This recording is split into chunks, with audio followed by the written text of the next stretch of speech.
ऐसे बेहाल बेबाइन सो पग कंटक जाल लगे पुनि जोए। हाय महा दुख पायो सखा तुम आए इते न किते दिन खोए।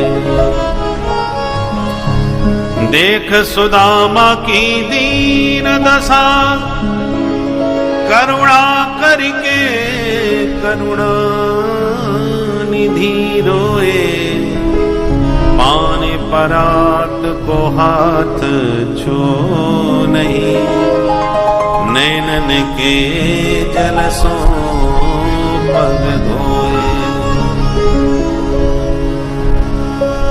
प्रीतो विमुंचयन बिंदु नेत्राभ्यां पुष्करे क्षण। प्रभु के नेत्र जल ने सुदामा जी के चरण धो दिए। तब तक रुक्मिणी जल लेके आ गई और यह दृश्य देख करके खड़ी रह गई।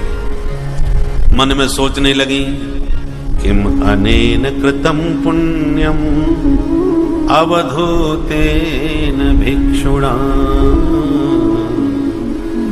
श्रियाहीनेन लोकेस्मिन् गर्हितेनाधमेन च। अनेन अवधूतेन किम पुण्यम कृतम।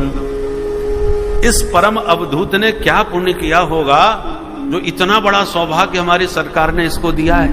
अरे बड़े बड़े अमलात्मा विमलात्मा महात्मा घर त्याग करके वन में जा करके समाधि लगा करके प्रभु के पदनख चंद्रिका का ध्यान करते हैं और वे मेरे प्रभु इसके चरणों को अपने नेत्र जल से धो रहे हैं।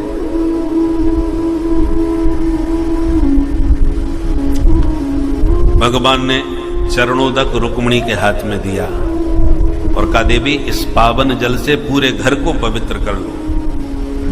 और सबसे पहले भगवान ने उस चरणोदक को अपने सिर पर सिंचन किया।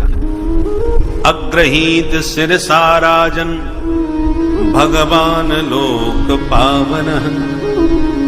सुखदेव जी यहां परीक्षित को राजन संबोधन करके संकेत दे रहे हैं। परीक्षित देखो, जिन प्रभु का स्मरण करने से बड़े बड़े पापी शुद्ध हो जाते हैं, वे प्रभु अपने सिर पर सुदामा जी का चरणोदक छिड़कते हुए कहते हैं रुक्मिणी आज मैं पवित्र हो गया।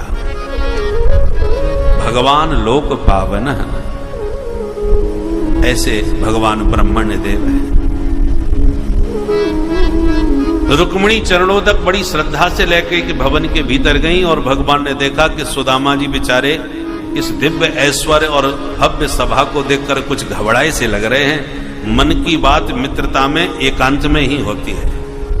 इसलिए भगवान बोले मित्र बहुत थके हुए लग रहे हो, चलो अंतःपुर में थोड़ा आराम करो।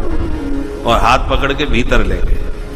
पहले स्नान करवाए, नूतन वस्त्र पहनाए, बढ़िया भोजन पवाए, अपने निज कक्ष में लाके निज सैया पर सुलाए और जब जैसी लेटे तो भगवान चरण दबाने बैठ गए।